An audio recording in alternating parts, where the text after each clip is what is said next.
Então vamos parar com essa história de achar que bebê não entende. Entende sim. E você percebe isso no rostinho deles, no sorriso deles, nos gestos deles, né? Nos movimentos do corpo. Eles estão reagindo. E pode ser o bebezinho mais pequenininho, né? Ah, mas eu vou contar desde o nascimento, se nasceu, algumas semanas, um mês. Sim, você vai contando devagarinho, aos pouquinhos, desde bem cedinho. E quando ele estiver lá com 4 meses, 5 meses, 6 meses, você vai perceber o quanto ele já está familiarizado em ouvir histórias, em ouvir você lendo história para eles, e como isso vai ser mais fácil. Ele vai sentir até necessidade, vai pedir as histórias para você. E como prender a atenção deles, aí é que nós temos que pensar um pouco. Não basta pegar um livro qualquer e sair lendo. Não basta contar uma história de qualquer jeito. Pode ser que seu bebê não vai prestar atenção em você e vai fazer outra coisa, vai mexer em outras coisas. Por quê? Porque você não está cativando, você não está envolvendo, você não está chamando a atenção desse bebê para você. É muito importante cativar os bebês logo de início. Por isso que é legal pensar um pouco sobre, né, como vai ser esse momento que eu vou contar a história. E aí assim, o que eu faço, gente? Por exemplo, quando eu contava histórias para minha filha e quando eu conto histórias até hoje. Eu vou contar a história sem o livro, por exemplo. Vou contar a história do sapo. E aí eu sempre começo uma brincadeira antes de começar a contar a história. Olha, hoje eu vou contar uma história de um bichinho que pula, de um bichinho que faz um som. Aí eu uso alguns detalhes, né, alguns elementos externos para chamar a atenção da criança. Com o tempo, eu fui adquirindo alguns instrumentos, alguns objetos que trazem sons. Mas você não precisa necessariamente usar esse som desses instrumentos. Você pode usar a sua voz para isso, né? Ó, a história que eu vou contar é de um bichinho que faz esse som aqui.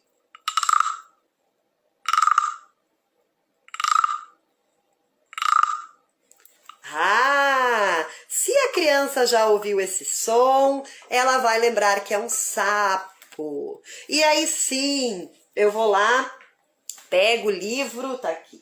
Pego o livro e digo, ó, a história que eu vou contar é de um sapinho. E aí eu começo a contar a história.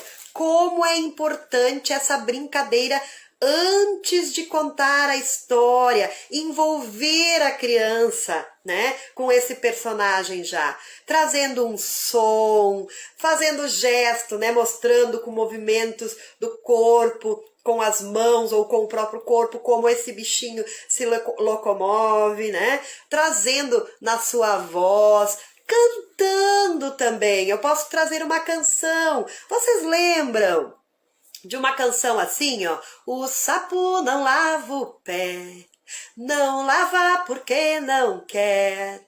Ele mora lá na lagoa, não lava o pé porque não quer. Mas que chulé! Você já está envolvendo essa criança nessa história e depois você vai contar essa história. Mas antes, gente, de ler e contar essa história, é muito importante que vocês leiam antes, que vocês se apropriem dessa história antes, mesmo se vocês somente vão ler. Por quê? Porque lendo antes essa história, vocês vão pensar assim, ali no meio tem alguma coisa que eu posso fazer diferente para chamar a atenção. Eu posso, quem sabe, fazer um som, ou eu posso, quem sabe, trazer uma fita, ou eu posso trazer uma música, né? Eu posso fazer alguma coisa diferente no meio dessa história. Só que para eu saber disso, eu preciso ler um pouco antes, mesmo sendo só para o seu bebê em casa. Uma vez você fazendo isso, toda vez que você vai contar essa história, você vai trazer isso também. Então não é uma perda de tempo jamais. Então antes de contar, antes de ler, leia essa história, se aproprie dela, pense nessa história, o que eu posso estar usando, né? Eu posso estar contando essa história e lá no meio cantar uma canção, e lá no meio fazer um som, e lá no meio fazer um gesto, né? Que veio uma borboleta voando no meio da história, mas você só vai reparar nesses detalhes quando ler a história antes. E aí, gente, quando você for ou contar a história sem o livro, tá? Ou ler a história, você vai colocar todo o seu amor, toda a sua energia nesse contar. E você vai explorar também o seu corpo, a sua expressão, o seu olhar. Você vai explorar muito, porque esse aqui, ó, é o primeiro livro do bebê. Ele está olhando para você, ele está acompanhando essa leitura através do que você está mostrando. Então coloque essas expressões, né? De susto, de surpresa, de alegria, de tristeza na sua voz e na sua expressão. E mesmo sendo história para bebê, menos é mais. Eu continuo dizendo aqui, gente, porque quando você traz muitos elementos para dentro de uma história, a história não vai mais ser o prato principal. Isso não vai mais chamar tanta atenção do bebê. E sim as coisas que vocês estão trazendo.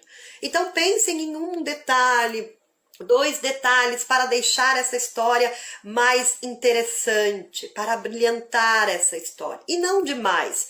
Não é, por exemplo, na história tem um cachorro, tem um gato, tem um coelho. Você vai trazer um bichinho de pelúcia de cada um desses personagens e vai mostrar o tempo todo. Lá pelas tantas, a criança não está mais ouvindo a sua história. Ele vai querer pegar esses objetos, né?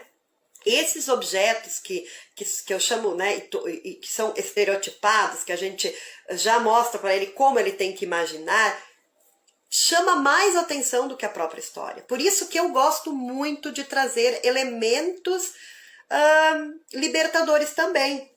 Se eu vou contar uma história, por exemplo, de uma ovelha, eu gosto de trazer o algodão. E aí eu vou dizendo para a criança que eu vou contar uma história de um bichinho fofinho feito um algodão. E aí eu já vou tocando essa criança com algodão. E ela já vai sentindo, né, aquele algodãozinho no rostinho, na pele. E aí eu vou dizendo para ela que eu vou contar a história de uma ovelha, né? E depois de contar a história da ovelha, eu vou mostrar o livro onde tem essa ovelha. Cuidado com os elementos quando você vai contar uma história para o bebê, para o seu bebê. Às vezes você, né, acha que precisa estar trazendo bonecos, fantoches, ursinhos de pelúcia para contar, e isso acaba desviando a atenção da história. E a história ela já vai transformar desde muito cedo. Então, pense em objetos assim, como um algodão, às vezes como com a mão, né? Você faz gestos, né? O pato, a galinha, o pintinho, a borboleta, ou faz sons. O sapo, o cachorro, uau, uau, o gatinho, minhau, minhau. Use esses elementos para chamar, para prender a atenção do seu filho. Use um chocalho no meio da história. Ah, Márcia, mas eu não tenho um chocalho. Dificilmente, né? A gente não tem um chocalho em casa quando tem um bebê. Mas você pode usar chocalhos que você encontra na natureza, ó. Isso aqui é uma semente, né? Na verdade, dentro tem as sementes de flamboyant, né? Aí tem um chocalho, ó. Sementinhas. Eu tenho isso aqui há muitos anos. Eu até coloquei uma fita em volta para fazer alguns sons. Olha só esse aqui, que a gente chama de orelha de macaco, é de uma outra árvore, né? E tem sons, sementinhas dentro que faz sons também. E aí você pode usar isso dentro da história, fazendo um som, chamando a atenção da criança naquele momento. Mas agora pensa comigo, se você usar muitos elementos, né? Ah, vou usar o algodão, aí logo depois vou fazer um som, aí vou fazer outro som. A criança não vai mais prestar atenção na história porque ela tem muito mais para prestar atenção. Tem muitas coisas sendo oferecidas ao mesmo tempo. Então é legal prestar atenção nisso, né? Escolher um detalhe, outro detalhe para usar na sua história. Ah, eu vou contar a história de uma minhoca. Você pode usar a própria meia, né? Uma meia para brincar, que é uma minhoca. E não precisa nem colocar olhinho, boquinha, linguinha, nada, ó. Você só com esse movimento aqui, ó, você já prende a atenção da criança para a história. E o mais legal, gente, é que isso às vezes surpreende muito mais do que um bichinho pronto que você compra, né? Um bichinho de pelúcia para trazer nessa história. Então, isso chama muita atenção. Uma fita dizendo que é uma borboleta voando ou um passarinho, né, gente? Isso é muito importante para chamar o interesse, chamar a atenção da criança, para despertar o interesse da criança quando você vai contar uma história.